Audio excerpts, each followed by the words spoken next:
ഒരു ലെജൻഡാണ്. അദ്ദേഹം എന്ത് രസകരമായിട്ടാണ് ആളുകളെ കംഫർട്ട് ആക്കിക്കൊണ്ട് ഡിസ്റ്റർബ് ചെയ്തതെന്ന് ആലോചിച്ച് നോക്കുക. അപ്പോൾ മലയാളി പുരുഷൻ്റെ ഒരു ഇൻഫീരിയോറിറ്റി കോംപ്ലക്സ് വടക്ക് നോക്കിയ യന്ത്രത്തിനകത്ത് ചിരിപ്പിച്ചുകൊണ്ടാണ് കളിയാക്കുന്നത്. അയ്യോ, അതൊക്കെ ഒരു ലെജൻഡ് ആണ് അദ്ദേഹമൊക്കെ. പൊന്മുട്ടയിടുന്ന താറാവ് എനിക്ക് ഭയങ്കര ഇഷ്ടപ്പെട്ട സിനിമയാണ്. നമ്മൾ മലയാള സിനിമ എന്ന് പറഞ്ഞ് കാണിക്കാവുന്ന ഒരു സിനിമയാണ്. നിവിൻ പോളിയുടെ വിജയം നിവിൻ പോളിയേക്കാളും ആഘോഷിക്കുന്ന ഒരു ഫാൻസ് നിവിൻ പോളിക്കുണ്ട്. KP വിനോദ് എന്ന് പറയുന്ന ക്യാരക്ടർ നിവിൻ പോളി ചെയ്താൽ മതി എന്നുള്ളൊരു ഡിസിഷൻ അരുൺ എപ്പോഴാണ് എടുക്കുന്നത്? Good morning doctor, I M KP Vinod. It's a talk between X medical rep and ex medical rep. ഞാൻ ഒരു ഫാർമസ്യൂട്ടിക്കൽ കമ്പനിയുടെ ടെറിട്ടറി മാനേജറായിട്ട് തൃശ്ശൂർ വർക്ക് ചെയ്തിട്ടുണ്ട്. അരുണിന്റെ ബയോപിക് ആണോ അപ്പോൾ ഫാർമ? അല്ല. ചില അഴിമതി കാണിക്കുന്ന അപകടകരമായ പ്രവണതകളുള്ള ചില കമ്പനികളെയും കമ്പനിക്കാരെയും ഞാൻ കണ്ടിട്ടുണ്ട്. 2 മാസം മുമ്പാണ് ഇന്ത്യയിൽ എത്രയോ ചുമയുടെ മരുന്ന് കഴിച്ച് ഒരുപാട് കുട്ടികൾ മരിച്ചത്. അമേരിക്കയിലാണ് ഇപ്പോൾ ഈ സിനിമ വന്നെങ്കിൽ കമ്പനികളുടെ പേരെടുത്ത് ചിലപ്പോൾ നമുക്ക് ചെയ്യാൻ കഴിഞ്ഞേക്കും. പക്ഷേ ഇന്ത്യൻ സാഹചര്യങ്ങൾ അങ്ങനെയല്ല. ഞാൻ എപ്പോഴും കോട്ട് ചെയ്യുന്ന ഒന്നുണ്ട്, അരുന്ധതി റോയുടെ ഒരു ഇൻ്റർവ്യൂവിലെ വാചകം, നമ്മൾ കാതോർത്താൽ ദൂരെ എവിടെയോ മാറ്റത്തിൻ്റെ ഒരു സൂര്യോദയത്തിൻ്റെ ശബ്ദം കേൾക്കാം. ഈ സീരീസ് ഒരു തരത്തിലും റെപ്രസെൻറ്റേറ്റീവ്സിന് എതിരല്ല. ഞാനും ബൈക്ക് എടുത്ത് ഈ തൃശ്ശൂരങ്ങാടി മുഴുവൻ നടന്നിട്ടുണ്ട്. Big salute to all those medical representatives. ഗൈനക്കോളജിയിലെ ചില ഡോക്ടർമാരുടെ പ്രത്യേകത, അവർക്കൊരു പ്രത്യേക ഓറയുണ്ട്. എല്ലാ ടൗണിലും ഉണ്ടാവും ഒരുപാട് പ്രസവം എടുത്ത അങ്ങനെ ഒരു ഓറയുള്ളൊരു ഗൈനക്കോളജിസ്റ്റ്. എല്ലാവർക്കും ഇഷ്ടമുള്ള ചില ഡോക്ടർമാരുണ്ട്. ഇപ്പോൾ ശ്രുതി അങ്ങനെ ഒരാളാണ്. Everybody likes Shruthi Ramachandran. ഈ നാടകം വേഴ്സസ് സിനിമ എന്താണ് വ്യത്യാസം? ഇപ്പോൾ ഇത് കേരളത്തിലൊരു നാടക വിപ്ലവം നടന്നുകൊണ്ടിരിക്കുക. എറണാകുളത്ത് ഇപ്പോൾ കഴിഞ്ഞ മാസം 5-6 തിയേറ്റർ പ്രൊഡക്ഷൻസ് തന്നെ നടന്നു. എല്ലാം ഹൗസ്ഫുള്ളാണ്, എല്ലാം ജനം കാണാൻ വരുന്നുണ്ട്. വെബ് സീരീസുകളുടെ ഒരു വിപ്ലവം വരാൻ പോകുന്നേ ഉള്ളൂ. ഇത് പല ഫോർമാറ്റിലുള്ള വെബ് സീരീസുകൾ ഇനി വരാൻ പോകുന്നു. മലയാളിയാണെന്നുള്ളൊരു നാണക്കേട് തോന്നുന്ന സന്ദർഭങ്ങളൊന്നും ഈ സ്ത്രീ വിഷയത്തിൽ. തെറ്റാണെങ്കിൽ ക്ഷമിക്കണം. ഫാർമ എന്ന് പറയുന്ന സീരീസ് റിലീസാവാൻ ഇത്ര വൈകിയത് എന്തുകൊണ്ടാണ്? എനിക്ക് ശ്രീനിവാസൻ സാറിനെ വീണ്ടും ഓർക്കുകയാണ്. അവിവേകമാണെങ്കിൽ പൊറുക്കണമില്ല, അവിവേകം ഞാൻ പൊറുക്കാറില്ല. 9:20 ഞാൻ പോട്ടെ. PR Arun, welcome to Cheers Fit. Yes, thank you. Happy to have you on Cheers Fit. Same here. So happy to see you. So happy to talk to you. Yeah. Pharma കണ്ടു, വളരെ നല്ലൊരു web series. What do you feel? സത്യം പറഞ്ഞാൽ ആദ്യത്തെ feel എന്നുള്ളത് ആശ്വാസമാണ്. ഒരുപാട് വർഷമായി ഇതിൻ്റെ പിറകെ ഇതൊന്ന് ഇറക്കാനായിട്ട് ശ്രമിക്കുന്നു. അപ്പോൾ ഒരു ആശ്വാസമുണ്ട്. ഞങ്ങൾ ഉദ്ദേശിച്ച പോലെ തന്നെ ഈ ഫാർമയുടെ ഒരു റെസ്പോൺസ്, ഈ വിഷയം കൈകാര്യം ചെയ്തതിനും ഈ വിഷയം സംസാരിച്ചതിനും ഇതിലെ കഥാപാത്രങ്ങളുടെ കഥകൾ പറഞ്ഞതിനും ആളുകളുടെ കയ്യിൽ നിന്ന് കിട്ടുന്ന റെസ്പോൺസ്, ഒരുപാട് പേര് വിളിക്കുന്നു, മെസ്സേജ് അയക്കുന്നു, ആളുകൾക്ക് ഇഷ്ടപ്പെട്ടു എന്ന് പറയുന്നു. അപ്പോൾ ഞങ്ങൾ ഉദ്ദേശിക്കുന്ന ഓഡിയൻസിലേക്ക് ഇത് എത്തുന്നു എന്നതിൻ്റെ സന്തോഷം പറഞ്ഞറിയിക്കാനാവാത്തതാണ്. So ya, happy. മെഡിക്കൽ റെപ്പായിരുന്നു. അതെ, അങ്ങനെ പറയാം. ഞാൻ ഒരു ഫാർമസ്യൂട്ടിക്കൽ കമ്പനിയുടെ ടെറിട്ടറി മാനേജറായിട്ട് തൃശ്ശൂർ വർക്ക് ചെയ്തിട്ടുണ്ട് വർഷങ്ങൾക്ക് മുമ്പ്. ഓക്കെ, എത്ര വർഷം? അത് 2 വർഷം. 2 വർഷത്തേക്ക്. അരുണിന്റെ ബയോപിക് ആണോ അപ്പോൾ ഫാർമ? അല്ല. ഞാൻ വർക്ക് ചെയ്ത് വളരെ എത്തിക്കലായ വളരെ ഒരു സ്ട്രോങ് കമ്പനിയിലായിരുന്നു. എനിക്ക് അതിഗംഭീരമായ ബോസുമാരായിരുന്നു എനിക്ക് ആ കമ്പനിയിലുണ്ടായിരുന്നത്. പക്ഷേ ഞാൻ അവിടെ വെച്ച് നേരിൽ കണ്ട ചില കമ്പനികൾ, ഒരുപാട് ആത്മാർത്ഥമായി ജോലി ചെയ്യുന്ന, ആത്മാർത്ഥമായ ഡോക്ടർമാരുടെ അടുത്ത് മോളിക്യൂളിനെ പറ്റി സംസാരിക്കുന്ന ഒരുപാട് മെഡിക്കൽ റെപ്രസെൻറ്റേറ്റീവ്സ് ഉണ്ട്, ഒരുപാട് സെയിൽസ് റെപ്രസെൻറ്റേറ്റീവ്സ് ഉണ്ട്. പക്ഷേ അതിൻ്റെ ഇടയ്ക്കും ചില അഴിമതി കാണിക്കുന്ന അപകടകരമായ പ്രവണതകളുള്ള ചില കമ്പനികളെയും കമ്പനിക്കാരെയും ഞാൻ കണ്ടിട്ടുണ്ട്. അപ്പോൾ അവരുടെ കഥയാണ് ഫാർമ. മെഡിക്കൽ റെപ്പായിട്ടുള്ള ആ ജേണി, അല്ലെങ്കിൽ ആ 2 വർഷം എങ്ങനെ ഉണ്ടായിരുന്നു ജീവിതത്തിൽ? അയ്യോ, ഇന്ന് ഞാൻ സിനിമ ചെയ്യുമ്പോഴും നാടകം ചെയ്യുമ്പോഴും അതിൻ്റെ ഒരു പ്രൊഫഷണലായിട്ട് അതിനെ പ്ലാൻ ചെയ്യുമ്പോൾ, അന്ന് ഞാൻ ഫാർമസ്യൂട്ടിക്കൽ ഇൻഡസ്ട്രിയിൽ വർക്ക് ചെയ്തപ്പോഴത്തെ പ്രഷർ, ഫാർമസ്യൂട്ടിക്കൽ ഇൻഡസ്ട്രിയിൽ വർക്ക് ചെയ്യുമ്പോഴത്തെ പ്രൊഫഷണലായ അപ്രോച്ച്, അതെല്ലാം ശരിക്കും എനിക്ക് ലെസൺസാണ്. ഞാൻ അതിനുശേഷം ഇൻഷുറൻസിൽ വർക്ക് ചെയ്തിട്ടുണ്ട്, ബാങ്കിങ്ങിൽ വർക്ക് ചെയ്തിട്ടുണ്ട്. അവിടെ എല്ലാം ഹെവി പ്രഷർ ജോബ് തന്നെയാണ്. സെയിൽസിലാണ് ഞാൻ വർക്ക് ചെയ്തത്. പക്ഷെ അവിടെ എല്ലാം ഞാൻ അനുഭവിച്ച പ്രഷറിൻ്റെ 10 ഇരട്ടിയാണ് ഫാർമയിലുണ്ടായിരുന്ന പ്രഷർ. അയ്യോ, ഒരുപാട് ദൂരം ട്രാവൽ ചെയ്യണം. ഞാൻ ഡെയിലി ഒരു 100-120 കിലോമീറ്റർ എന്നും ബൈക്കിൽ ട്രാവൽ ചെയ്യുമായിരുന്നു തൃശ്ശൂർ. പേഷ്യൻസിനെ കാണണം, ഡോക്ടേഴ്സിനെ കാണണം, മെഡിക്കൽ ഷോപ്പിൽ പോകണം. അന്ന് ഇതെല്ലാം രാത്രി നമ്മൾ ഓരോന്ന് കാണുന്ന ഡോക്ടർമാരുടെ റിപ്പോർട്ട് ചെയ്തിട്ട് എന്നും രാത്രി കൊറിയർ ചെയ്യണം. എല്ലാം കഴിഞ്ഞ് നമ്മൾ റൂമിലെത്തുമ്പോൾ രാത്രി ഒരു 10 മണിയാണ്. നമ്മൾ രാവിലെ ഒരു 7:30 ഇറങ്ങിക്കഴിഞ്ഞാൽ അത്രയും നേരവും കറക്കവും പണിയും തന്നെയാണ്. അരുണിനോട് പോയി ഇൻ്റർവ്യൂ എടുക്കുമ്പോൾ ഞാനൊരു മെഡിക്കൽ റെപ്പായിരുന്നു. എങ്ങനെ ഉണ്ടായിരുന്നു? ഞാൻ 3 വർഷം ഒരു വലിയ ഇന്ത്യയിലെ ഏറ്റവും വലിയൊരു കമ്പനിയിലും 1 വർഷം കേരള ബേസ്ഡ് ഒരു കമ്പനിയിലും ആയിരുന്നു. മൊത്തത്തിൽ 4 വർഷം മെഡിക്കൽ റെപ്പായിരുന്നു. അപ്പം ശരിക്കും it's a talk between a medical ex medical rep and ex medical rep എന്ന് വേണേൽ പറയാം. Nice to meet you. Cheers. അതാ നൈസ് ടു മീറ്റ് യു. എങ്ങനെ ശരിക്കും ഞാൻ പറഞ്ഞേ വലിയൊരു ലെസൺ ആയിരുന്നു ജീവിതത്തിൽ. ഇപ്പം എന്താ പറയുക, സെയിൽസിൽ വർക്ക് ചെയ്യുന്നത്, ഞാനിത് എൻ്റെ ഒരു മുന്നത്തെ പോഡ്കാസ്റ്റിലും പറഞ്ഞിട്ടുണ്ട്. ഈ സെയിൽസിൽ വർക്ക് ചെയ്യുന്നതുകൊണ്ടുള്ളൊരു ഗുണമെന്ന് പറഞ്ഞാൽ എന്തും നേരിടാൻ നമുക്ക് പറ്റും. അതിൽ ഏറ്റവും വലുതായിട്ട് എനിക്ക് തോന്നുന്നത് ഈ ആളുകളോട്ട് കമ്മ്യൂണിക്കേറ്റ് ചെയ്യുന്നില്ലേ, അത് നമ്മൾക്ക് ഭയങ്കര ഒരു സ്കില്ലായിട്ട് മാറും. നമുക്ക് എല്ലാ ആൾക്കാരെയും മനസ്സിലാക്കാൻ പറ്റും.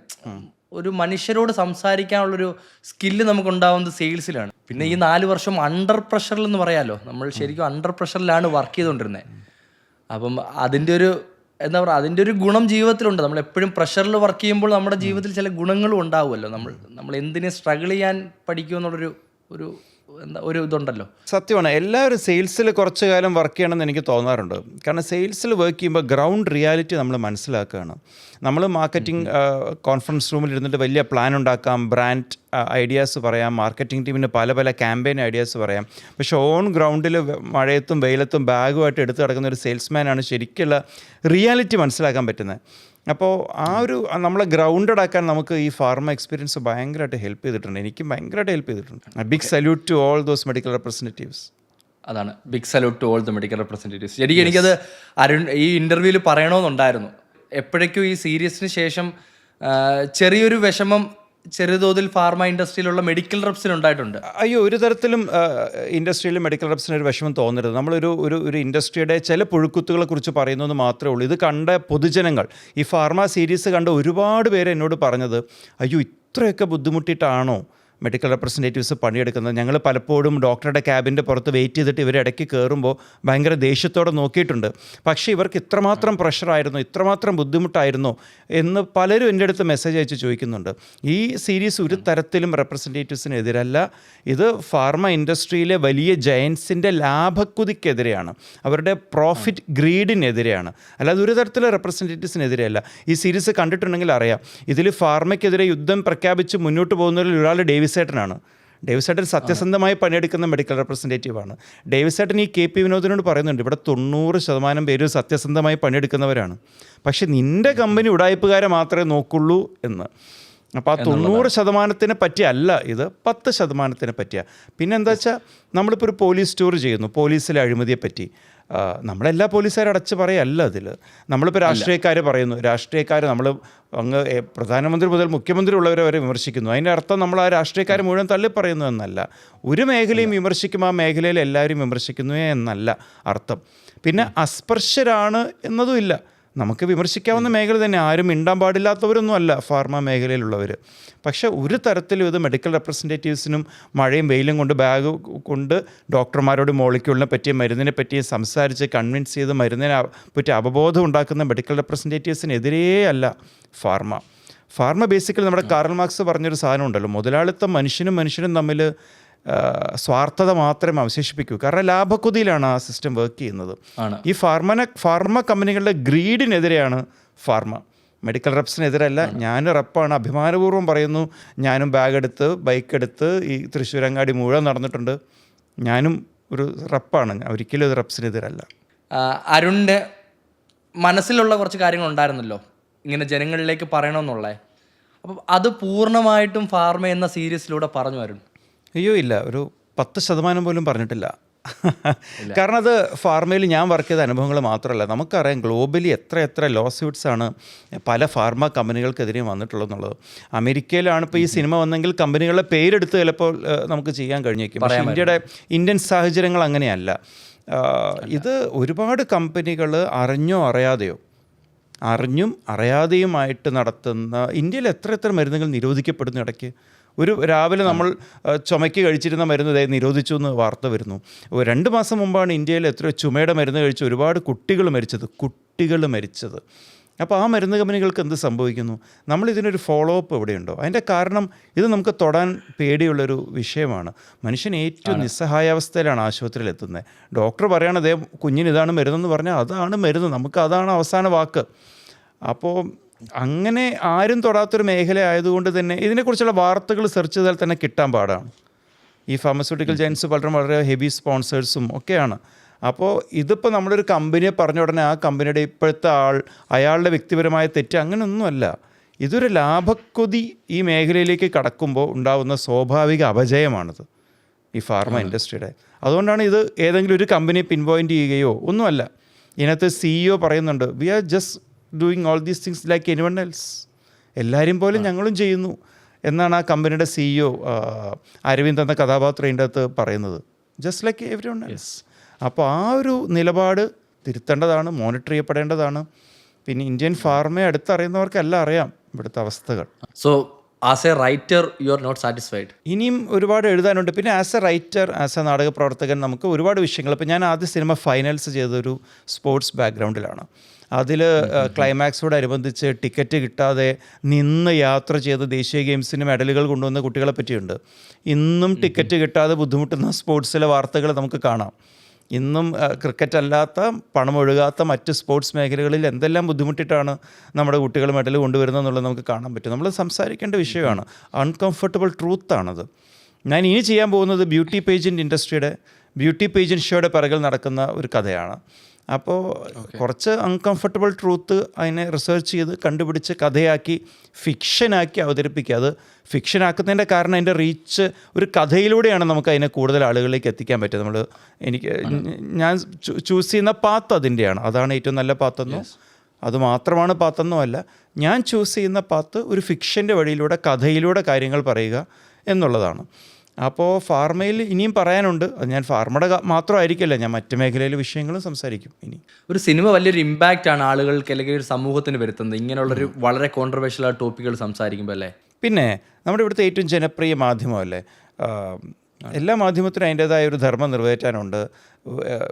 ഈ ആർട്ടെന്ന് പറയുമ്പോൾ രണ്ട് രീതിയിൽ വർക്ക് ചെയ്യും. ഒന്ന് വളരെ ഡിസ്റ്റർബ്ഡായ ഒരു സൊസൈറ്റിയെ കംഫർട്ട് ചെയ്യുക, ദാറ്റ് ഈസ് വെരി ഇമ്പോർട്ടൻറ്റ്. വളരെ വളരെ പ്രധാനപ്പെട്ട കലയുടെ ഒരു ധർമ്മമാണ് ഡിസ്റ്റർബ്ഡ് ആയിരിക്കുന്ന ആളുകളെ കംഫർട്ടബിൾ ആക്കുക എന്നുള്ളത്. അതുപോലെ തന്നെ ആർട്ടിന് ചെയ്യാവുന്ന മറ്റൊരു ധർമ്മമാണ് കംഫർട്ടബിളായ ആളുകളെ ഡിസ്റ്റർബ് ചെയ്യുക എന്നുള്ളത്. ഇത് രണ്ടും ഇമ്പോർട്ടൻ്റ് ആണ് കേട്ടോ. നമ്മളൊരു നല്ല തമാശ, നല്ലൊരു ഫീൽ ഗുഡ്, നല്ല റൊമാൻസ്, നല്ല പ്രണയം, അതിനെക്കുറിച്ച് പറയുമ്പോൾ ഒരു വ്യക്തിക്കുണ്ടാകുന്ന ആശ്വാസം വലുതാണ്. ഈ സ്ട്രെസ്ഡായ വേൾഡിൽ അവർക്കതൊരു റിലാക്സേഷനാണ്. അതുപോലെ തന്നെ വല്ലാതെ സ്ട്രെസ്ഡായി ഇതൊന്നും കാണാതെ പോകുന്നവരൊന്ന് പിടിച്ചു കുലുക്കി ഇങ്ങനത്തെ അൺകംഫർട്ടബിൾ ആയിട്ടുള്ള ട്രൂത്ത് പറഞ്ഞുകൊണ്ട് ഡിസ്റ്റർബ് ചെയ്യുന്നതും ഈക്വലി ഇമ്പോർട്ടൻ്റ് ആയ ഒരു ആർട്ടിൻ്റെ ധർമ്മമാണ്. ഈ വർക്കുകളിലൊക്കെ ഞാൻ ആ ധർമ്മമാണ് ചെയ്യാൻ ശ്രമിച്ചിട്ടുള്ളത്. കംഫർട്ടബിൾ ആയവരെ ഒന്ന് ഡിസ്റ്റർബ് ചെയ്യുക. ഈ അടുത്ത് ശ്രീനിവാസ് സാറിൻ്റെ കുറേ വീഡിയോകൾ വരുന്നുണ്ടല്ലോ.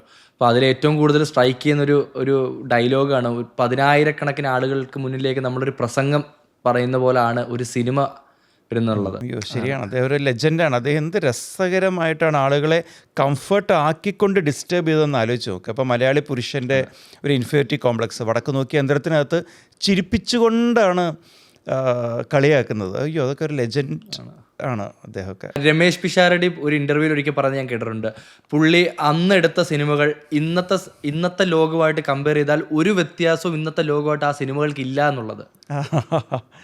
ശരിയാണ്.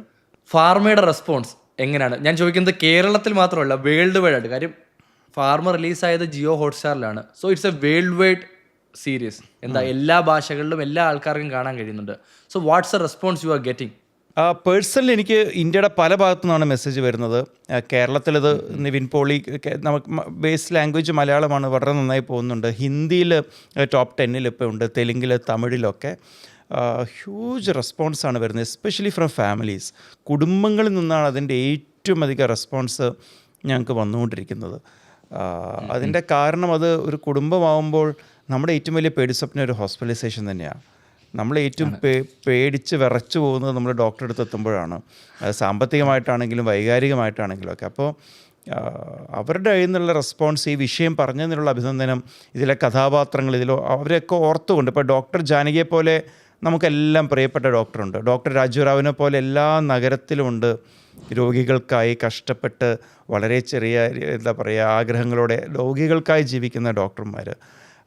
ഡേവിസേട്ടനെ പോലത്തെ ഒരു മെഡിക്കൽ റെപ്പ് എല്ലാ നഗരത്തിലുമുണ്ട്. എല്ലാവർക്കും താങ്ങും തണലുമായി കുറച്ച് സീനിയറായ പുതിയ ആളുകളൊക്കെ അങ്ങോട്ട് ചെന്ന് പരിചയപ്പെടുന്ന സ്നേഹം മാത്രമുള്ള ഒരു മെഡിക്കൽ റെപ്പ് ഡേവിസേട്ടൻ എല്ലായിടത്തും ഉണ്ടാവും. അപ്പോൾ എല്ലാവർക്കും റിലേറ്റ് ചെയ്യാൻ പറ്റുന്നുണ്ട് ഇതിൽ ഇവർ കാണുന്ന ആളുകളെ. ജിയോ ഹോട്ട്സ്റ്റാറായിട്ടുള്ള എക്സ്പീരിയൻസ് എങ്ങനെയായിരുന്നു? ജിയോ സ്റ്റാർ ഒരു എക്സലൻറ്റ് ടീമാണ് അവിടെ വർക്ക് ചെയ്യുന്നത്. അവിടുത്തെ വളരെ സീനിയർ ഒഫീഷ്യൽസ് ആണെങ്കിലും ഇതിൻ്റെ കണ്ടൻറ്റുമായി വർക്ക് ചെയ്യുന്ന ദിലീപ് സാറാണെങ്കിലും പപ്പേട്ടനാണെങ്കിലും ഇവരൊക്കെ തുടക്കം മുതൽ നമ്മുടെ സ്ക്രിപ്റ്റിൻ്റെ സമയത്തൊക്കെ ക്രിയേറ്റീവായിട്ട് നമുക്ക് കോൺട്രിബ്യൂഷൻസ് തരികയും നമ്മളെ ഗൈഡ് ചെയ്യുകയും ഇപ്പോൾ കിഷനാണെങ്കിലും കുട്ടി സാറാണെങ്കിലും അങ്ങനെ ജിയോ ഹോട്ട്സ്റ്റാറിൻ്റെ സീനിയർ ടീം അവരെല്ലാവരും തരുന്ന പിന്തുണ വളരെ വലുതാണ്. കാരണം ഇതൊരു സാധാരണ ജോണറല്ല, ഇതൊരു ത്രില്ലറല്ല. ഇതിനകത്തൊരു ഭയങ്കര അഡ്രിനാലിൻ റഷുള്ള ചേസോ സീക്വൻസസോ ഹീറോയിക് മാസ് മൂമെൻറ്റ്സോ ഒന്നുമില്ല. പൊതുവെ നമുക്ക് അങ്ങനെയുള്ള വർക്ക് കാണാനാണ് ഇപ്പോൾ കൂടുതൽ ആളുകൾക്ക് ഒരുപാട് ഇഷ്ടവുമൊക്കെ.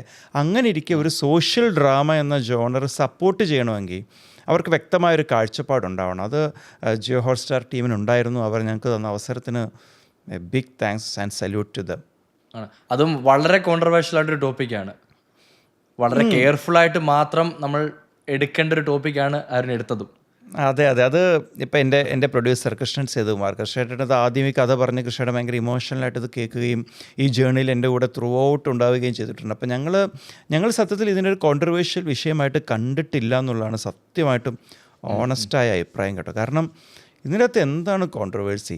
നമ്മൾ മരുന്ന് നിർമ്മാണത്തിൽ കൃത്യമായ ചട്ടക്കൂടുകൾ പാലിക്കണം. മരുന്നുകൾ കുറഞ്ഞ വിലയ്ക്ക് ബ്രാൻഡല്ല മോളിക്യൂളാണ് ചികിത്സിക്കുന്നത് എന്ന അതേസമയം ചികിത്സിക്കുന്ന ആ മോളിക്യൂളിൻ്റെ മാനുഫാക്ചറിങ് ക്വാളിറ്റി എന്താണ്? ഇത്തരത്തിലുള്ള ചില ചോദ്യങ്ങൾ ചോദിക്കുന്നേ ഉള്ളൂ. ആ ചോദ്യങ്ങൾ ഒരാളെ അസ്വസ്ഥരാക്കുന്നുണ്ടെങ്കിൽ അത് ഞങ്ങളുടെ തെറ്റല്ല, അത് അസ്വസ്ഥരാക്കുന്നവർ സ്വയം ചോദിക്കേണ്ട ചോദ്യമാണ്. അപ്പോൾ ഇതൊരു കോൺട്രവേഴ്സി ടോപ്പിക്കായിട്ട് ഞങ്ങൾ സത്യത്തിൽ കരുതിയിട്ടില്ല. കാരണം ബേസിക്കലി ഇതൊരു ഇമോഷണൽ ജേണിയാണ് കെ പി വിനോദ് അത് ജോയിൻ ചെയ്യുന്നു, കുറേ ആളുകളെ കാണുന്നു, കുറച്ച് കാലം കഴിഞ്ഞ് കെ പി വിനോദ് വീണ്ടും കുറേ ആളുകളെ കാണുന്നു. സോ ഒരു ഇമോഷണൽ ട്രാക്കാണ് ഇതിൻ്റെ അകത്ത് പിടിച്ചത്. ഇത് ബേസിക്കലി ഒരു ഇമോഷണൽ ഡ്രാമയാണ് than a thriller or medical thriller or anything. So കോൺട്രവേഴ്ഷ്യലായിട്ട് ഞങ്ങൾ ചിന്തിച്ചേ ഇല്ല. പിന്നെ കുട്ടികൾക്ക് നല്ല മരുന്ന് കിട്ടണമെന്ന് പറയുന്ന കാര്യമല്ലേ, അതിലെന്താ കോൺട്രവേഴ്സി? എല്ലാവരും ഒരുമിച്ച് നിൽക്കേണ്ട ഒരു വിഷയമാണ്. ഫാർമ എന്ന് പറയുന്ന സീരീസ് റിലീസാവാൻ ഇത്ര വൈകിയത് എന്തുകൊണ്ടാണ്? ഇതിൻ്റെ പ്രീമിയറിനെ മൈക്ക് കൈ കിട്ടിയപ്പോൾ ഞാൻ പറഞ്ഞു, ഞങ്ങൾക്ക് മോൻ ജനിച്ചപ്പോഴാണ് ജിയോ ഹോട്ട്സ്റ്റാർ ഓഫീസിൽ ഞാൻ ഈ സ്ക്രിപ്റ്റുമായിട്ട് പോകുന്നത്. ഇപ്പോൾ സ്കൂളിൽ പോകാൻ തുടങ്ങി. അപ്പോൾ പ്രീമിയറിന് അവനെ രാവിലെ സ്കൂളിൽ വിട്ടിട്ടാണ് ഞാൻ പ്രീമിയറിന് ഞങ്ങൾ തിയേറ്ററിലേക്ക് വരുന്നത്. അത്രയും സമയമെടുത്തു. ഒന്ന് ഇതിൻ്റെ ഈ ജോണറിന് ഞങ്ങളിത് മുന്നോട്ട് വരികയും നിവിനെ പോലത്തെ ഒരു താരത്തിൻ്റെ ഡേറ്റ് കിട്ടുമ്പോൾ അതിനായിട്ടുള്ളൊരു ഡിലേ ഉണ്ടായിരുന്നു, ആ ഒരു കാത്തിരിപ്പുണ്ടായിരുന്നു. നിവിനെ പോലൊരു താരമുള്ളത് കൊണ്ടാണ് ഇതിലേക്ക് ഇത്രയും ലാംഗ്വേജിലേക്ക് ജനങ്ങളിലേക്ക് ഈ വിഷയത്തെ നമുക്ക് എത്തിക്കാൻ സാധിച്ചത്. അത് കഴിഞ്ഞിട്ട് ഈ ഹോട്ട്സ്റ്റാറിൻ്റെ ഓണർഷിപ്പിൽ ഒരു ടേക്ക് ഓവർ വന്നു, മറ്റൊരു കമ്പനിയാണ് ജിയോ ഹോട്ട്സ്റ്റാർ. അതെ, ജിയോ ഹോട്ട്സ്റ്റാറായി മാറി. മാത്രമല്ല നമ്മൾ സിനിമ പോലെയല്ല. അരുൺ പിച്ച് ചെയ്യുന്ന സമയത്ത് ഹോട്ട്സ്റ്റാർ ആയിരുന്നു. അതെ, ഓക്കെ, ജിയോ വരുന്നു. പിന്നെ എന്താ വെച്ചാൽ നമ്മൾ സിനിമ പോലെ ഷൂട്ട് ചെയ്ത് ഉടനെ റിലീസ് ചെയ്യുന്ന പരിപാടിയല്ല OTTകൾക്ക്. ഒറിജിനൽ കണ്ടൻറ്റ് അവർക്ക് അവരുടേതായ ഒരു റിലീസിങ് ഷെഡ്യൂളുണ്ട്, ഒരു റിലീസിങ് കലണ്ടറുണ്ട്. Genre wise, category wise, language wise, region wise, അങ്ങനെ നോക്കി അവർക്കൊരു റിലീസിങ് ഷെഡ്യൂളൊക്കെ ഉണ്ട്. അപ്പോൾ നമ്മൾ നേരത്തെ തീർത്ത് കഴിഞ്ഞാലും ആ ഷെഡ്യൂൾ അനുസരിച്ച്, ആ കലണ്ടർ അനുസരിച്ചിട്ടായിരിക്കും ഒരു ഒറിജിനൽ വർക്കിൻ്റെ റിലീസ്. അത് ഇപ്പോഴാണ് എനിക്കതൊക്കെ മനസ്സിലായത്. അപ്പോൾ അതാണ് അതിൻ്റെ ഒരു ഡിലേ വന്നത്, തികച്ചും സാങ്കേതികം മാത്രം. OTTയിൽ ഒരു സിനിമ എങ്ങനെ ഒരാൾക്ക് റിലീസ് ചെയ്യാം? Is it so simple? സിനിമയോ വെബ് സീരീസോ? Movie or web series? ഇപ്പോൾ നമ്മൾ ഒറിജിനൽ എന്ന് പറയുമ്പോൾ ആ സ്ക്രിപ്റ്റ് ലെവൽ, സ്ക്രിപ്റ്റിൻ്റെ സെലക്ഷൻ മുതൽ ആ OTT ആ പ്രോസസ്സിനകത്ത് ഇൻവോൾവ് ആണ്. നേരെ മറിച്ച് നമ്മളൊരു മൂവി എടുത്തിട്ട് അത് OTTക്ക് കൊടുക്കുമ്പോൾ അത് ഒറിജിനൽ അല്ല, നമ്മുടെ സിനിമ OTTയിലൂടെ കാണിക്കുകയാണ്. അത് എൻ്റയർലി ഡിഫറെൻറ്റ് പ്രോസസ്സാണ്. ഒരു പ്രൊഡ്യൂസർ, ഡയറക്ടർ ഒരു പടം ചെയ്യുന്നു, തിയേറ്ററിൽ റിലീസ് ചെയ്യാതിരിക്കുകയോ ചെയ്യുന്നു, ആ പ്രോഡക്റ്റിനെ OTTക്ക് സെല്ല് ചെയ്യാൻ നോക്കുന്നു. അതൊരു പ്രോസസ്സ്. ഒറിജിനൽ എന്ന് പറയുമ്പോൾ OTTയുമായി ചേർന്ന് തന്നെ ആ തുടക്കം മുതൽ ആ പ്രോജക്റ്റ് എന്താണെന്ന് മനസ്സിലാക്കി ആ പ്രോജക്റ്റിൻ്റെ കൂടെ OTT ഉണ്ടാവും, എന്നിട്ട് OTTയിൽ അത് റിലീസ് ചെയ്യുന്നു എന്നുള്ളത്.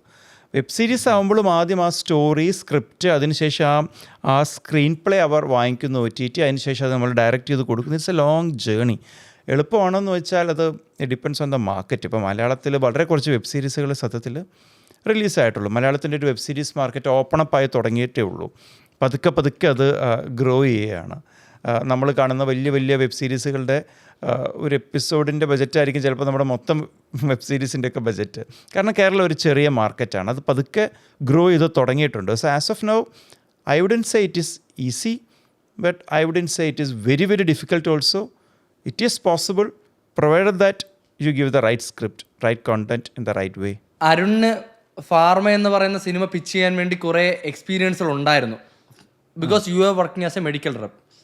പക്ഷെ അതിനുശേഷം ഒരു സ്ക്രിപ്റ്റിലേക്ക് മാറ്റുമ്പം വളരെ കോൺട്രവേഴ്ഷ്യൽ ടോപ്പിക്കാണ്. സോ അപ്പം വളരെ ക്രിട്ടിക്കലായിട്ടുള്ള തീരുമാനങ്ങൾ എടുക്കണം, റിയൽ ലൈഫ് എക്സ്പീരിയൻസുകൾ വേണം. സോ അങ്ങനെ ഒരു ഇൻവെസ്റ്റിഗേഷൻ നടത്തിയിരുന്നു, റിസർച്ച് നടത്തിയിരുന്നു?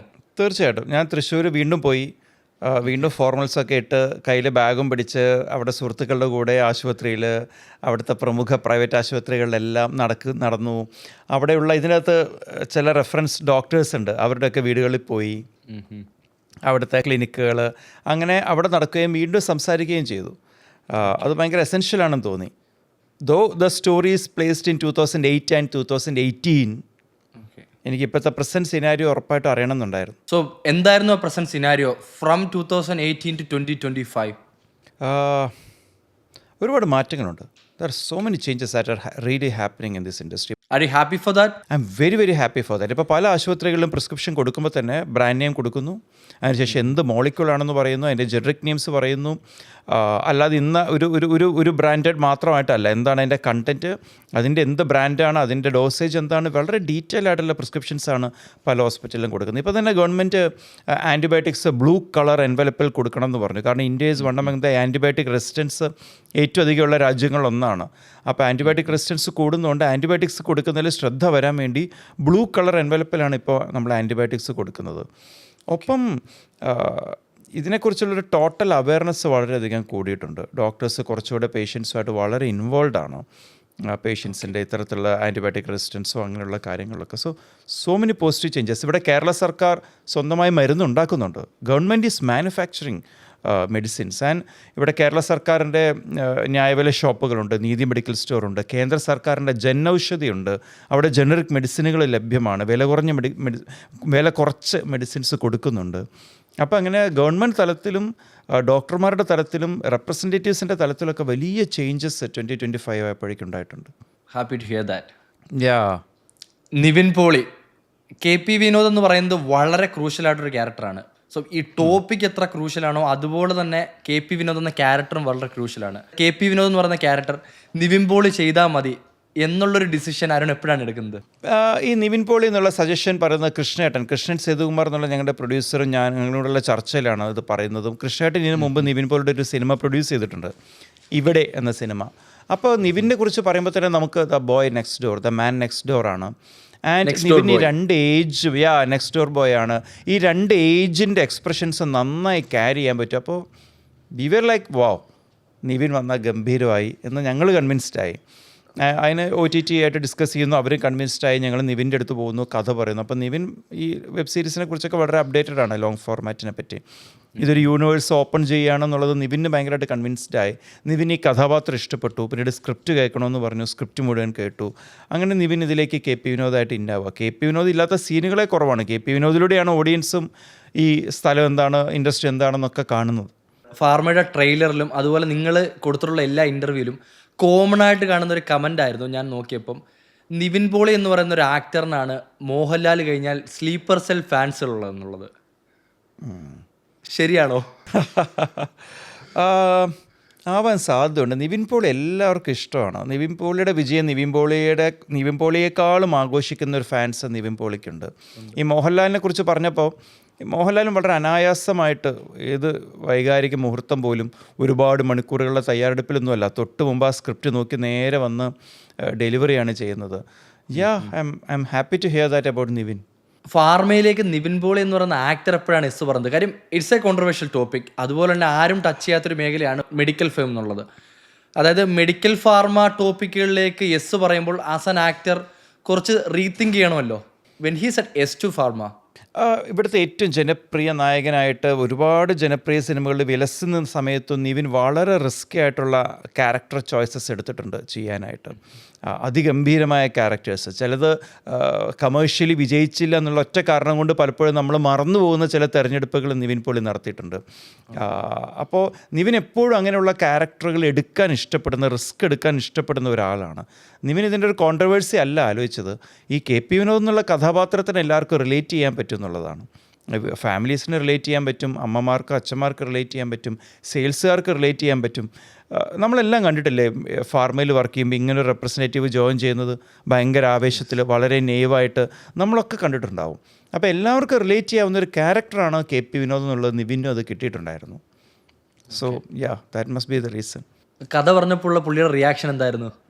വളരെ സൂക്ഷ്മമായിട്ട് ഓരോ കാര്യങ്ങൾ ചോദിക്കായിരുന്നു. എന്തുകൊണ്ടാണ് ഇങ്ങനെ, ഇതെന്താണ് ഇങ്ങനെ, ഇങ്ങനെയാണ് ഡോക്ടർ ഉണ്ടാവുക, അങ്ങനെ വളരെ ടെക്നിക്കലായിട്ട് വളരെ സീരിയസ് ആയിട്ടാണ് സ്ക്രിപ്റ്റ് കേട്ടതും ഒക്കെ.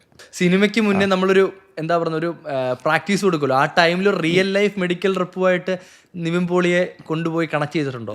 നിവിനത് ചോദിച്ച് മനസ്സിലാക്കിയിട്ടുണ്ട്, നിവിൻ്റെ അടുത്ത് ഡിസ്കസ് ചെയ്തിട്ടുണ്ട് എങ്ങനെയാണെന്നുള്ള കാര്യങ്ങളൊക്കെ നമ്മൾ ചർച്ച ചെയ്യുകയും ഒരു ക്യാരക്ടർ പ്രിപ്പറേഷൻ്റെ ഭാഗമായിട്ട് അതെല്ലാം ചെയ്തിട്ടുണ്ട്. ഇപ്പോൾ തുടക്കത്തിൽ ഒരു മെഡിക്കൽ സ്റ്റോറുകളിലേക്ക് നിവിൻ പോളി പോകുന്നൊക്കെ യഥാർത്ഥ പേഷ്യൻസാണ് അവിടെ നിൽക്കുന്ന ആളുകൾ.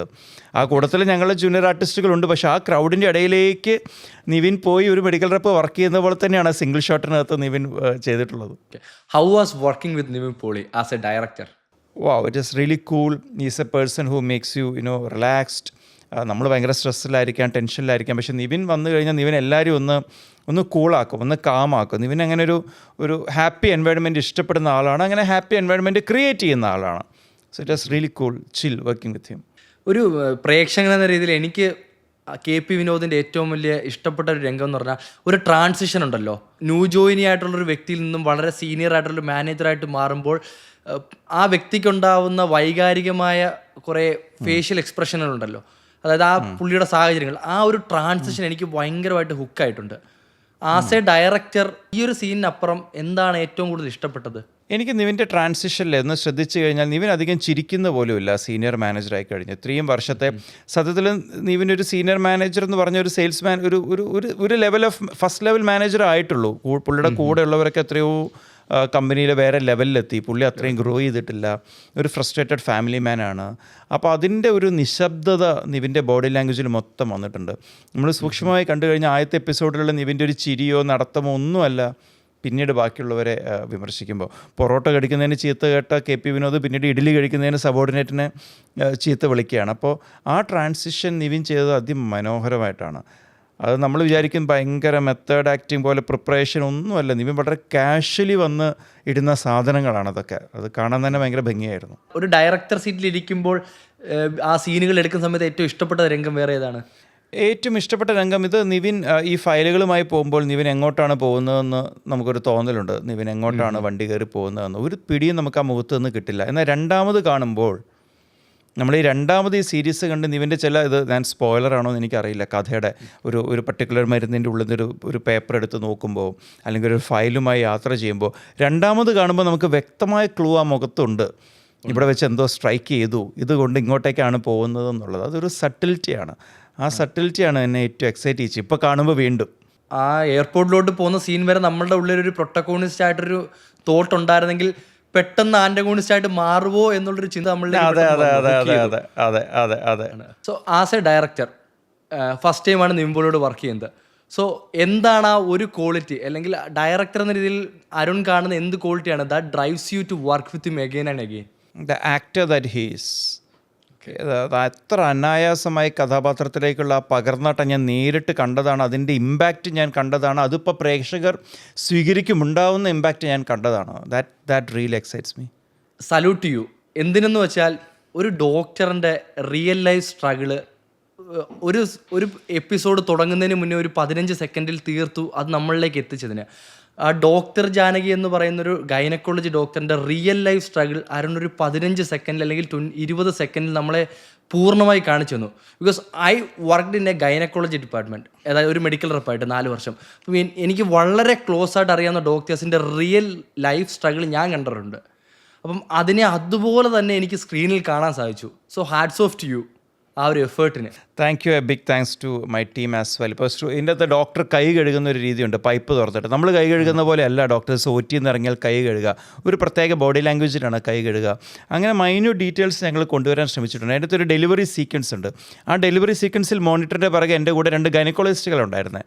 ഞങ്ങൾ 2 ഡോക്ടേഴ്സിനെ അവിടെ ഇരുത്തി ഡോക്ടേഴ്സിനെ മോണിറ്റർ കാണിച്ചിട്ടാണ് ഞങ്ങൾ ആ സീക്വൻസ് ഡയറക്റ്റ് ചെയ്തത്. Because we wanted that to be perfect. അപ്പോൾ എൻ്റെ ഡയറക്ഷൻ ടീമിലൊരു ഡോക്ടർ ഉണ്ടായിരുന്നു. ഡോക്ടർ അർജുൻ. ഗൈനക്കോളജിസ്റ്റ് ആയിരുന്നോ? അല്ല പുള്ളി MBBS ഡോക്ടറാണ്. പക്ഷേ ഞങ്ങൾക്ക് അതിൻ്റെ ഹോൾ സെറ്റിംഗ് പെർഫെക്റ്റ് ആവാനായിട്ട് ഇതെല്ലാം സഹായിച്ചിട്ടുണ്ട്.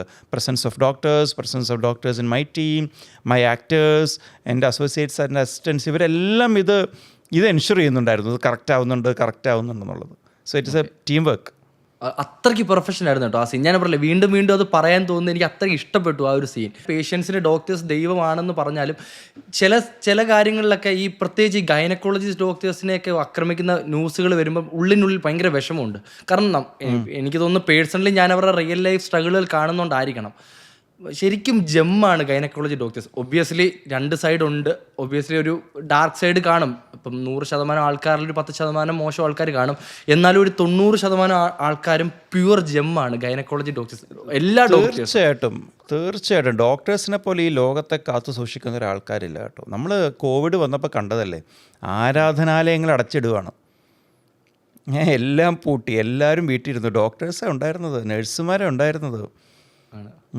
എനിക്ക് ഇപ്പോഴും ഓർമ്മയുണ്ട്, നമ്മുടെ ആരോഗ്യമന്ത്രി ഇട്ടൊരു പോസ്റ്റ്, നമുക്ക് ഇങ്ങനൊരു അവസ്ഥ വന്നിരിക്കുകയാണ്, നമുക്ക് നഴ്സുമാരില്ല എന്ന് പറയുമ്പോൾ അതിൻ്റെ താഴെ ഇങ്ങനെ കടകടയെന്ന് പറഞ്ഞ നഴ്സുമാരുടെ കമൻറ്റാണ്, മാഡം ഞങ്ങൾ വരാം, ഞാൻ ICUവിൽ ട്രെയിൻഡാണ്, ഞാൻ വന്ന് നിൽക്കാമെന്ന്. ജീവൻ പണയം വെച്ചാണ്. അന്ന് എന്താണ് ഈ വൈറസ്, വാക്സിൻ ഇല്ലേ, എങ്ങോട്ടാണ് ഈ ലോകം പോകുന്നതെന്ന് അറിയുന്നില്ല. പക്ഷെ ഇവരൊക്കെ ഉണ്ടായിരുന്നുള്ളൂ. നമ്മളന്ന് കണ്ടു ഈ ലോകത്തിൻ്റെ പിരമിഡിൽ ഏറ്റവും മുകളിൽ ആരാണെന്ന് നമ്മൾ കണ്ടു, നമ്മുടെ ജനറേഷൻ കണ്ടു the most important and relevant people എന്നുള്ളത്.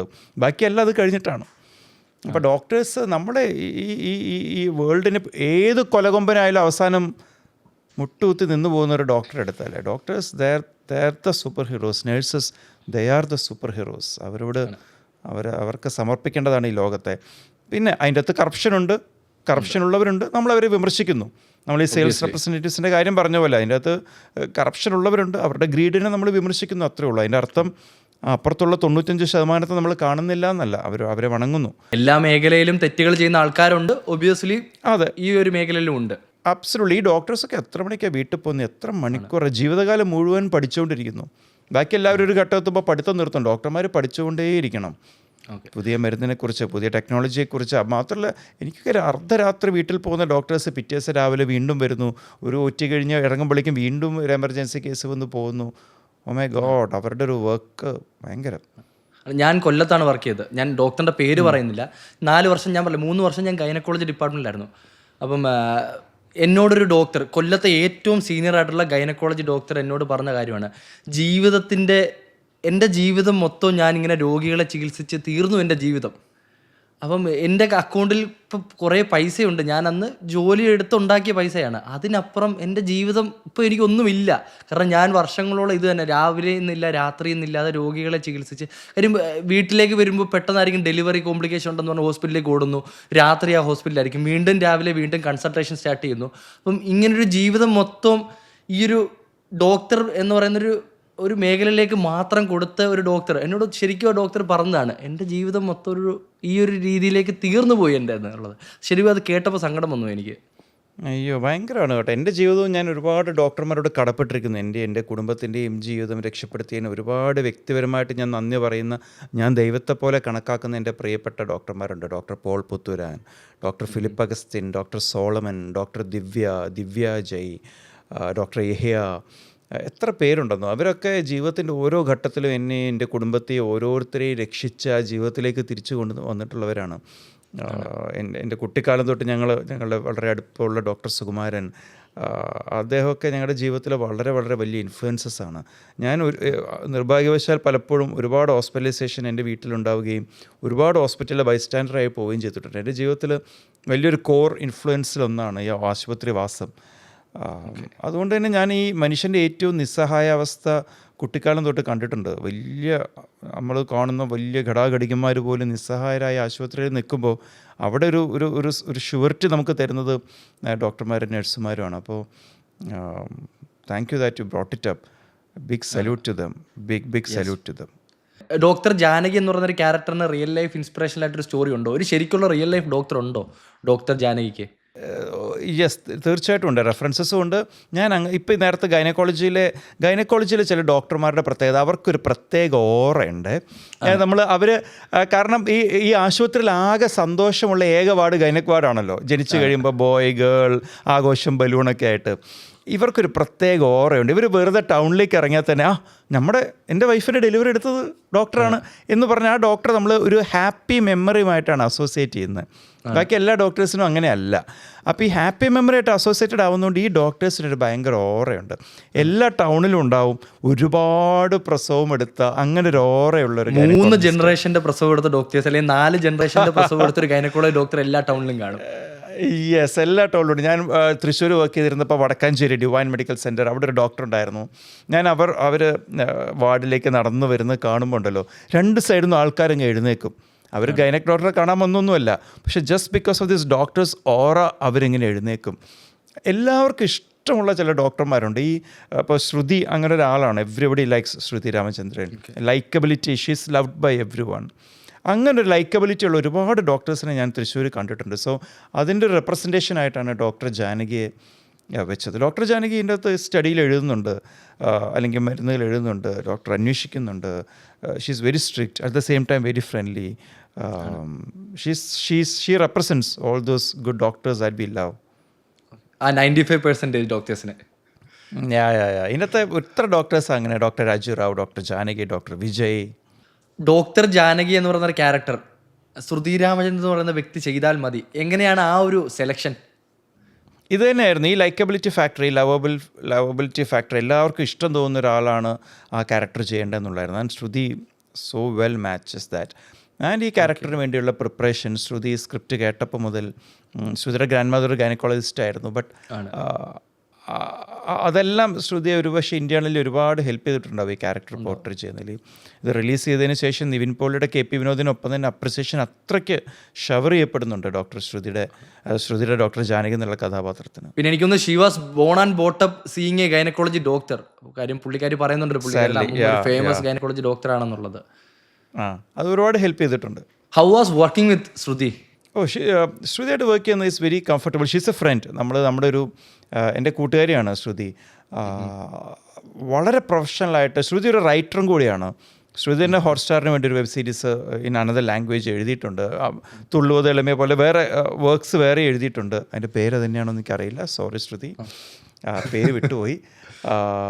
തുള്ളുവതോ മനോ, അയ്യോ അതിൻ്റെ പേരേക്ക് കിട്ടുന്നില്ല. ഫ്രണ്ടായതുകൊണ്ട് ശ്രുതി ക്ഷമിച്ചോളും. അപ്പോൾ ശ്രുതിക്ക് അതിൻ്റെ ഒരു ക്യാരക്ടർ ആർക്ക് ബിൽഡ് ചെയ്യുന്ന ഒരു ആസ്പെക്റ്റും കൂടെ, ആ ഒരു പേഴ്സ്പെക്റ്റീവിലും കൂടെ ശ്രുതി എപ്പോഴും ചിന്തിക്കും. And she ensures that all are taken care of. She's an amazing actor to work with. എങ്ങനെ രജിത് കപൂറിലേക്ക് എത്തി? അതും ഇത്രയും പ്രോമിനൻ്റ് ആയിട്ടൊരു ആക്ടർ, പ്രോമിസിങ് ആയിട്ടൊരു ആക്ടർ. എന്താണ് നെഹ്റുവിൻ്റെ റോള് ചെയ്തിട്ടുള്ള, ഗാന്ധിയുടെ റോള് ചെയ്തിട്ടുള്ള, മോദിയുടെ റോള് ചെയ്തിട്ടുള്ള, അപ്പം അത്രയും പ്രോമിസിങ് ആയിട്ടൊരു ആക്ടർ എങ്ങനെ രജിത് കപൂറിലേക്ക് എത്തി? രജത്ത് പട്ടേലായിട്ട് അഭിനയിച്ചു. ഇത്രയും ഡിഫറെൻറ്റ് ലുക്കുള്ള രാഷ്ട്രത്തലവന്മാർ എങ്ങനെ ഒരേ ആൾ അഭിനയിച്ച് അവാർഡ് വാങ്ങിക്കുന്നില്ലേ? ഭയങ്കരം തന്നെ ഒരു വണ്ടറാണ് Rajit Kapur. And such a great human being. ഞങ്ങൾ ഈ രാജു റാവു എന്നുള്ള കഥാപാത്രം പൂർണ്ണമായും മലയാളിയല്ല, റൂട്ട്സ് കേരളത്തിൻ്റെ പുറത്താണ്. അപ്പോൾ മലയാളം സംസാരിക്കും, പക്ഷേ കുറച്ച് മലയാളം സംസാരിക്കുന്ന ഒരാളെന്ന തോട്ട് വന്നപ്പോൾ തന്നെ, മലയാളം പഠിച്ച ഒരു മലയാളി അല്ലാത്തൊരു വ്യക്തി എന്ന് പറഞ്ഞപ്പോൾ തന്നെ മനസ്സിലേക്ക് വന്ന ഒരു ഓപ്ഷനായിരുന്നു രജിത് കപൂർ. ഞാൻ ഭയങ്കര രജിത് കപൂർ ഫാനാണ്. I love his body of work. അപ്പോൾ ഞങ്ങൾ നേരെ ആലോചിച്ചു, കൃഷ്ണേട്ടൻ കോൺടാക്ട്സ് എടുത്തു, കൃഷ്ണേട്ടൻ കോൺടാക്ട് ചെയ്തു. അങ്ങനെ നമുക്ക് രജിത് കപൂറിനെ കൊണ്ടുവന്നു. ആൻഡ് ഡോക്ടർ രാജു റാവുവിന് ഒരേ സമയം ലൈക്കബിലിറ്റി ഫാക്ടർ ഉണ്ട്, എന്നാൽ Raju Rao is A very strong മാൻ.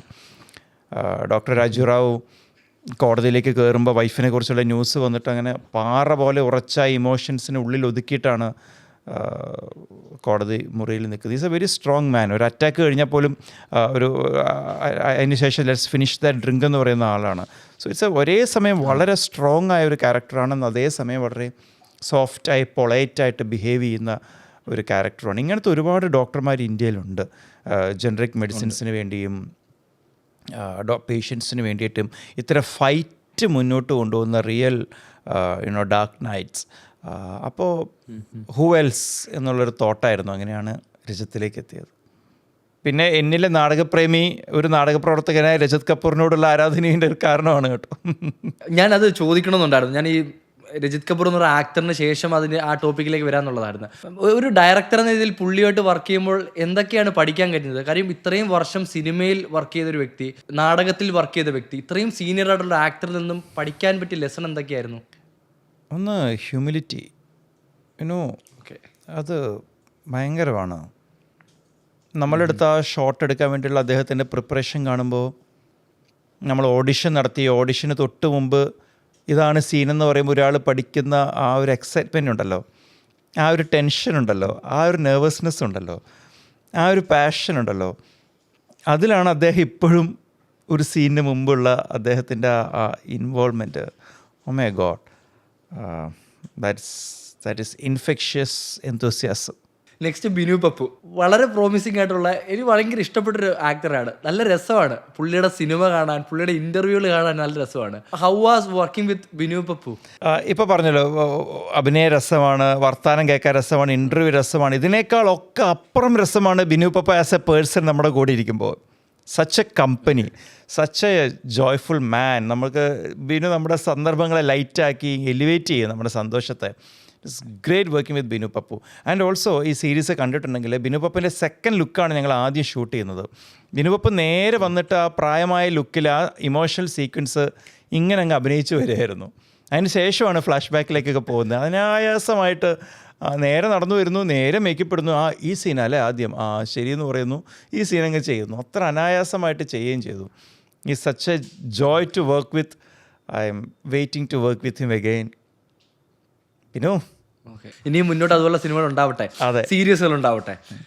ഈ ബിനു പപ്പു എന്ന് പറയുന്നൊരു വ്യക്തി സിനിമയിലെ എല്ലാ മേഖലകളിലും വളരെ കഴിവ് തെളിയിച്ച ഒരാളാണ്. ആ ഒരു എക്സ്പീരിയൻസ് ഒരു ഡയറക്ടർ എന്ന രീതിയിൽ താങ്കളെ എങ്ങനെ സഹായിച്ചു? ഒരുപാട് ഹെൽപ്പ് ചെയ്യും. കാരണം ബിനു ഒരു ടെക്നീഷ്യൻ കൂടി ആയതുകൊണ്ട്, ഒരു ഡയറക്ടർ കൂടി ആയതുകൊണ്ട്, നമ്മളിപ്പോൾ വരുന്നു, ഇത് ചാർട്ട് പ്രകാരം ഒരു ലൊക്കേഷൻ മാറി, ഇന്ന ചാർട്ടാണ്, ഈ സീനാണ് ആദ്യം വരുന്നത്, അതുകൊണ്ടാണ് ഈ ചേഞ്ച്. ഇതൊക്കെ വളരെ പെട്ടെന്ന് മനസ്സിലാവും. നമ്മൾ വരുന്നു, ഇതാണ് സെറ്റപ്പ് എന്നുള്ളത്, ഈ സെറ്റപ്പ് ചേഞ്ചിന് സമയം എടുക്കണം, പെട്ടെന്ന് മനസ്സിലാവും. It's very easy to communicate. അപ്പോൾ ആ ഒരു ബാക്ക്ഗ്രൗണ്ട്, ആ ഒരു എക്സ്പീരിയൻസ് ഒരുപാട് ഹെൽപ്ഫുള്ളാണ്. അതൊരു ആക്ടർ എന്നുള്ള നിലയ്ക്കും ബിനുവിന് ഒരുപാട് ഹെൽപ്പ് ചെയ്യുന്നുണ്ടാവും. എന്താണ് ഇതിൻ്റെ സെറ്റപ്പ്, എങ്ങനെയാണ് ഇത്, ഏത് ലെൻസാണ്, അത്ര ഒരു അണ്ടർസ്റ്റാൻഡിങ് ഒരുപാട് ഹെൽപ്പ് ചെയ്യുന്നുണ്ടാവും ആസ് എൻ ആക്ടർ ഓൾസോ. അപ്പോൾ അങ്ങനെ ഒരു എക്സ്പീരിയൻസ് ഉള്ള ആൾ സെറ്റിലുള്ളത് നമുക്ക് ഭയങ്കര ഒരു മാനസിക ധൈര്യമാണ്.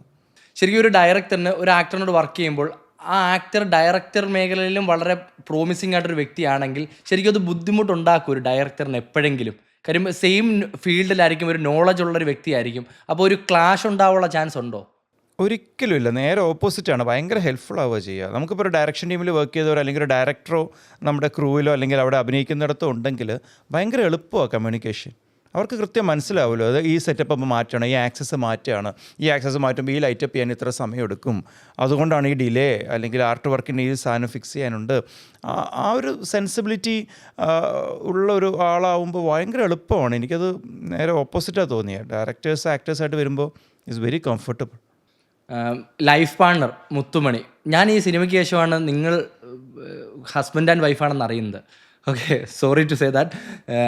പക്ഷേ പുള്ളിക്കാരി ഒരു IPR കൺസൾട്ടൻ്റ് ആണെന്നോട് ഇൻ്റർവ്യൂവിൽ പറയുന്നുണ്ട്. സോ ഈ ഒരു മേഖലയിൽ, അതായത് ഓൺലൈൻ OTT പ്ലാറ്റ്ഫോമിലേക്ക് എങ്ങനെ ഒരു സിനിമ എത്തിക്കണം എന്നുള്ളതിനെ പറ്റി ഒരു ക്ലിയർ പിക്ചർ ഉള്ളൊരു വ്യക്തിയും കൂടാണ്. So how she helped in all these things? ഇപ്പോൾ എൻ്റെ പർട്ടിക്കുലർ കേസിൽ മുത്തിന് എന്നെ തന്നെ റെപ്രസെൻറ്റേറ്റ് ചെയ്യാൻ പറ്റില്ല, കോൺഫ്ലിക്റ്റ് ഓഫ് ഇൻട്രസ്റ്റ് ആണ്. അപ്പം ഇതിനകത്ത് എന്താണെന്ന് വെച്ചാൽ എൻ്റെ ലീഗൽ വശങ്ങളാണ് നോക്കുന്നത്. She took her PhD in law, നിയമത്തിലാണ് PhD എടുത്തത്. അത് ഇൻ്റലക്ച്വൽ പ്രോപ്പർട്ടി റൈറ്റ്സിലാണ്, ഡയറക്ടേഴ്സിൻ്റെ റൈറ്റേഴ്സിൻ്റെ ഒക്കെ കോപ്പി റൈറ്റ്സിലാണ് മുത്ത് ഫോക്കസ് ചെയ്യുന്നത്, മുത്തുമണി ഫോക്കസ് ചെയ്യുന്നത്. സോ അങ്ങനെയാണ് ഒരുപാട് ക്ലയൻസ് ഉള്ളതും. സോ ഇതിൻ്റെ ഒരു ലീഗൽ സൈഡ്, കോൺട്രാക്ട്സ് വരുന്നു, കോൺട്രാക്റ്റിനടുത്ത് ലീഗൽ നെഗോഷിയേഷൻ, എല്ലാ സംശയം ചോദിക്കാൻ എനിക്ക് വീട്ടിൽ തന്നെ ഒരാളുണ്ട്. വിത്തൗട്ട് കൺസൾട്ടേഷൻ ഫീ. അതെ, വിത്തൗട്ട് കൺസൾട്ടേഷൻ ഫീ. ഈ അടുത്ത അരുൺ കൊടുത്ത ഇൻ്റർവ്യൂവിൽ പറയുന്നത് ഞാൻ കേട്ടിരുന്നു, she wrote the script of my life എന്നുള്ളത്. അത്രത്തോളം ആ വ്യക്തി താങ്കളുടെ ജീവിതം കണക്ട് ചെയ്യുന്നു എന്നുള്ളതാണ്. വി പ്രാക്ടിക്കലി ഗ്രൂ ടുഗെദർ. ഞങ്ങൾ ഒരുമിച്ച് വളർന്നു എന്ന് വേണമെങ്കിൽ പറയാം. അത്രയും ചെറിയ പ്രായത്തിലാണ് ഞങ്ങൾ ഒരുമിച്ച് ജീവിക്കാൻ തുടങ്ങിയത്. അതിനിടയ്ക്ക് ജീവിതത്തിൽ എന്തെല്ലാം കടന്നു പോകുന്നു, എന്തൊക്കെ പഠിക്കാൻ. ഞങ്ങൾ ഒരു മിഡ് കരിയർ ബ്രേക്ക് എടുത്ത് ഒരുമിച്ചാണ് ഒരു പഠിക്കാനൊക്കെ. മൊത്തം LLM ജോയിൻ ചെയ്യുന്നു, ഞാൻ MA തിയേറ്ററിന് ജോയിൻ ചെയ്യുന്നു. അങ്ങനെ പഠിക്കുന്നത് തൊട്ട് ഈ പഠിച്ചതിന് ശേഷം ഞങ്ങളുടെ കരിയർ പ്രാക്ടീസ് ചെയ്യുന്നത് തൊട്ട് ഞങ്ങളുടെ പ്രൊഫഷൻ ബിൽഡ് ചെയ്യുന്നത് തൊട്ട് എല്ലാം ഞങ്ങൾ ഒരുമിച്ചാണ് ആ ജേണി.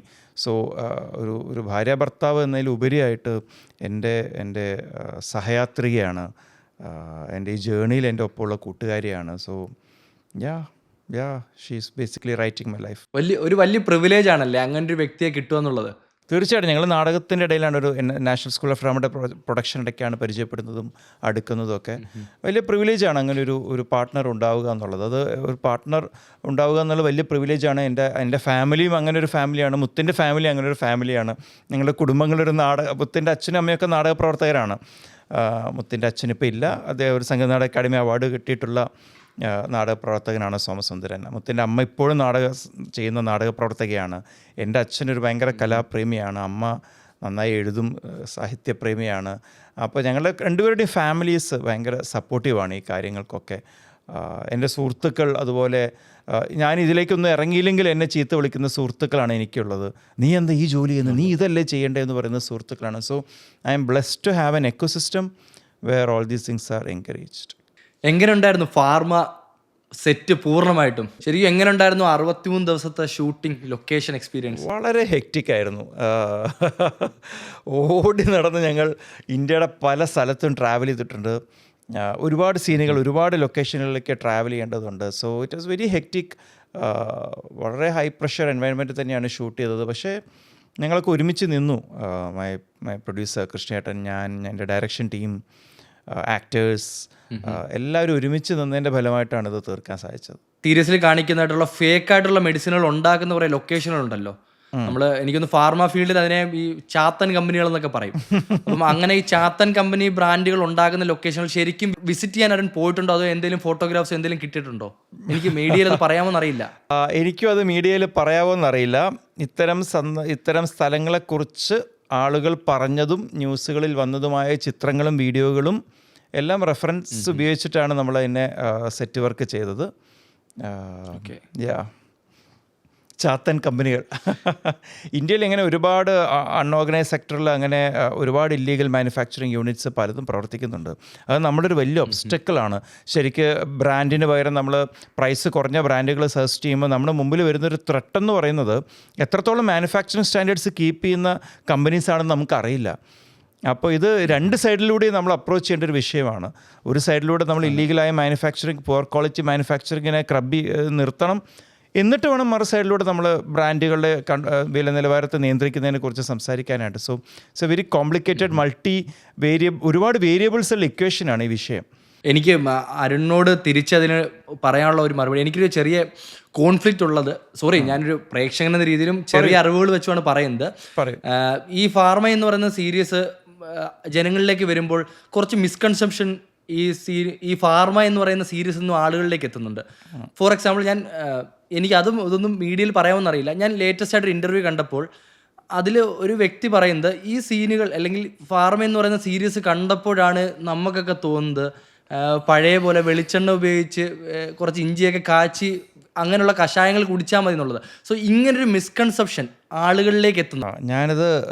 ഞാനൊരു കഥ പറയുകയാണ് ഇവിടെ. ഈ കഥയുടെ പശ്ചാത്തലം ഫാർമ ഇൻഡസ്ട്രിയും മരുന്നുകളും ഒക്കെയാണ്. ഒരു തരത്തിലും മരുന്നുകൾ വില കുറച്ച് കാണുകയോ മോഡേൺ മെഡിസിനെയും ആധുനിക വൈദ്യശാസ്ത്രത്തെയോ ഡോക്ടർമാരെയോ വില കുറച്ച് കാണുകയോ തള്ളിപ്പറയുകയോ ഈ സീരീസ് ചെയ്യുന്നേയില്ല. പിന്നെ മിസ്കൺസെപ്ഷൻ അത് ഓൾറെഡി ഇവിടെ നിലനിൽക്കുന്ന ചില മിസ്കൺസെപ്ഷൻസാണ്.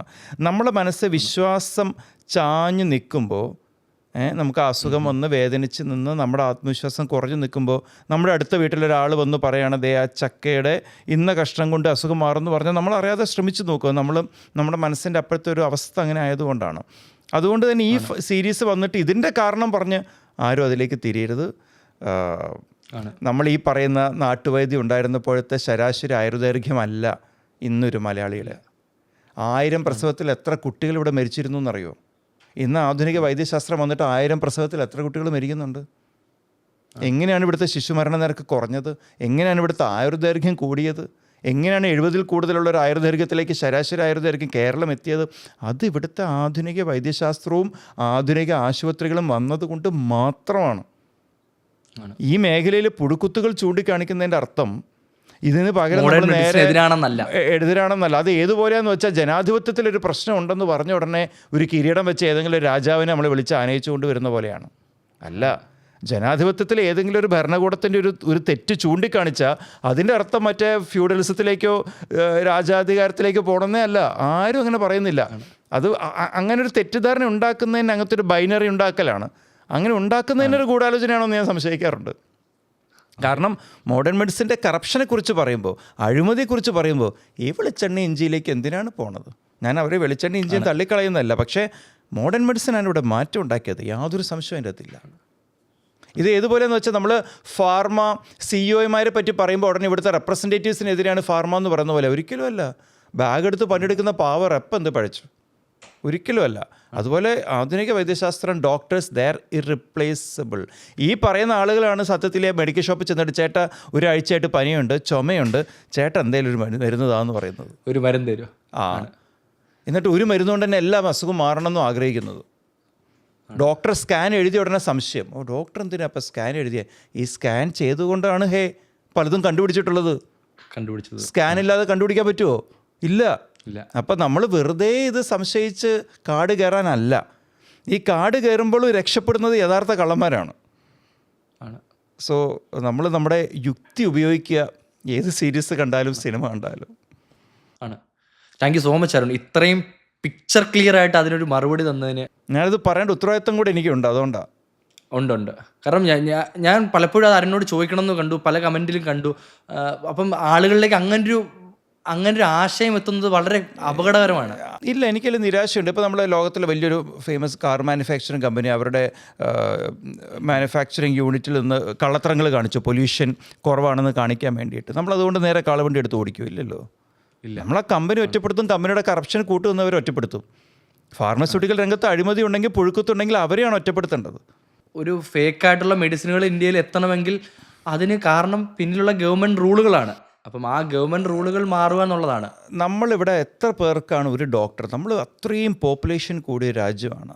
നമ്മൾ സ്വാതന്ത്ര്യം കിട്ടി ഇത്ര വർഷത്തിനുള്ളിൽ ഇപ്പോൾ കേരളത്തിൻ്റെ ആരോഗ്യ മേഖല ഉണ്ടാക്കിയെടുക്കപ്പെട്ടത് ഇന്നും ഇന്നലെയോ അല്ല. വളരെ വർഷത്തെ അധ്വാനം കൊണ്ട് ഉണ്ടാക്കിയെടുക്കപ്പെട്ട ഒരു ആരോഗ്യ മേഖലയാണ്.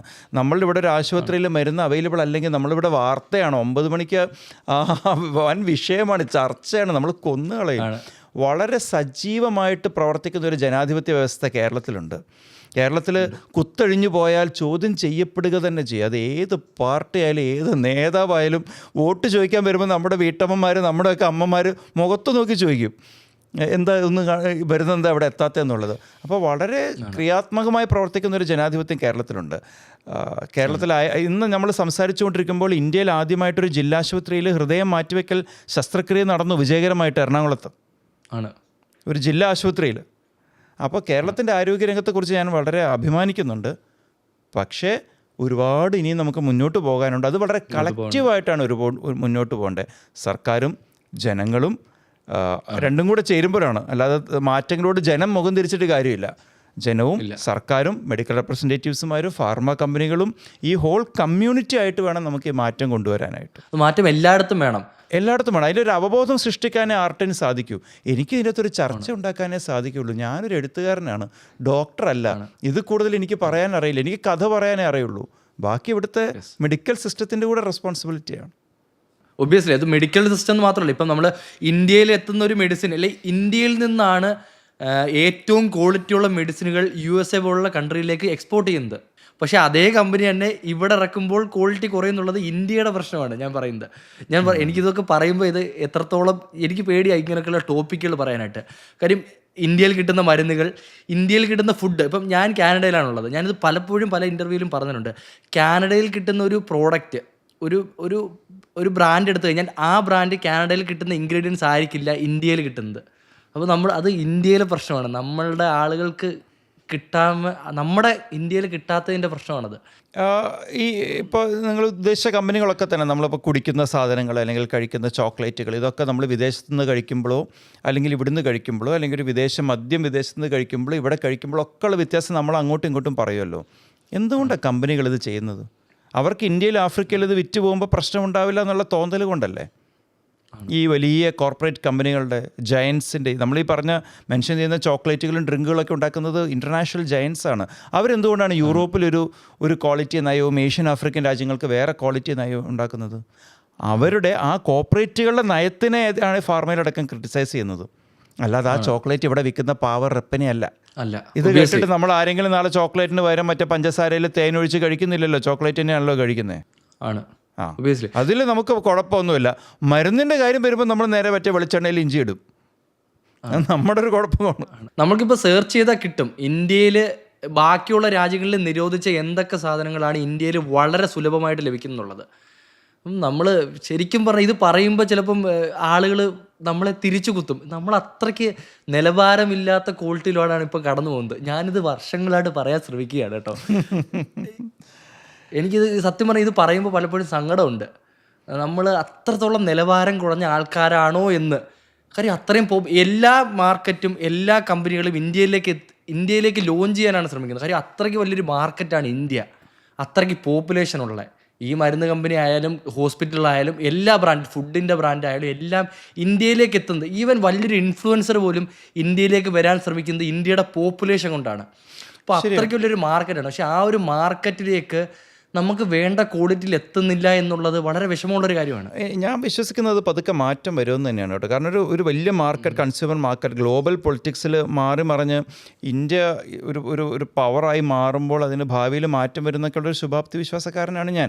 നമ്മുടെ രണ്ടാം ലോക മഹായുദ്ധകാലത്ത് ബംഗാളിനെ പട്ടിണിക്കിട്ട് കൊന്ന നമ്മളെ ഭരിച്ചുകൊണ്ടിരുന്ന രാജ്യത്ത് ഇവിടുന്ന് പുറത്താക്കിയിട്ട് ഈ രാജ്യം വിഘടിച്ചു പോകുമെന്ന് കരുതിയിട്ടാണ് ബ്രിട്ടീഷുകാർ ഇന്ത്യ വിട്ടത്. ഒരിക്കലും വിഘടിച്ചു പോയില്ല. നമ്മൾ ഗ്രോ ചെയ്യുകയാണ് ചെയ്തത്. ഇന്ത്യയിൽ ഇതിന് മാറ്റം ഉണ്ടാവുമെന്ന് പ്രതീക്ഷിക്കാൻ എനിക്കിഷ്ടം.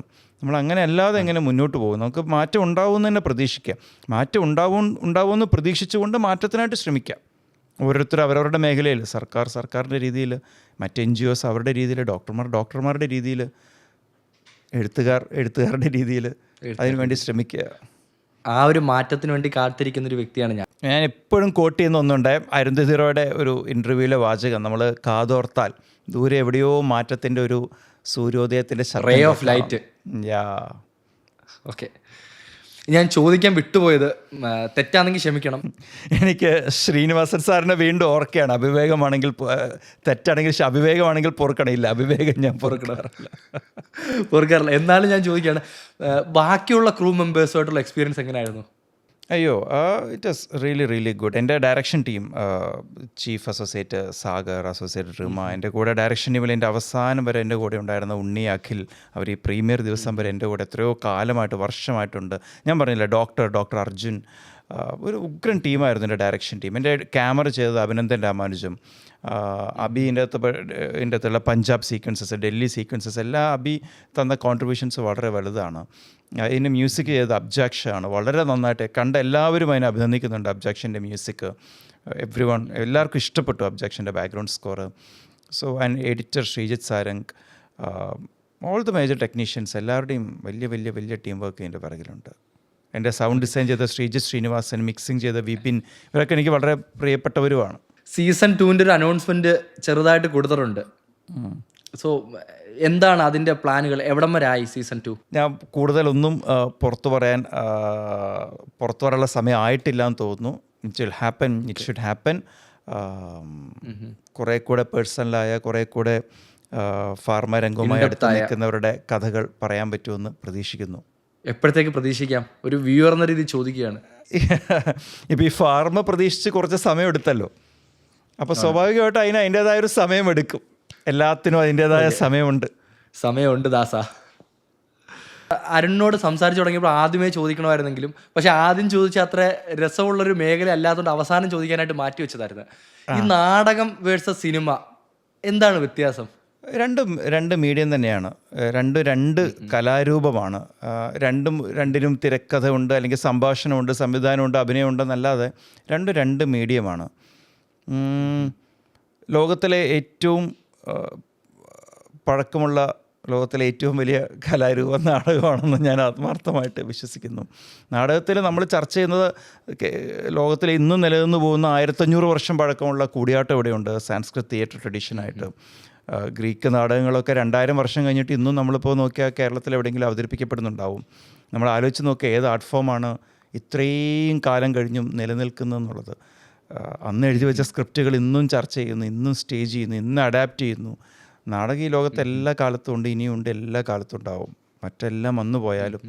കാരണം എസെൻഷ്യലി നമുക്ക് വളരെ ലൈവായൊരു പെർഫോമൻസ് കാണാൻ ഭയങ്കര ഇഷ്ടം. ഇപ്പോൾ കേരളത്തിലൊരു നാടക വിപ്ലവം നടന്നുകൊണ്ടിരിക്കുകയാണ്.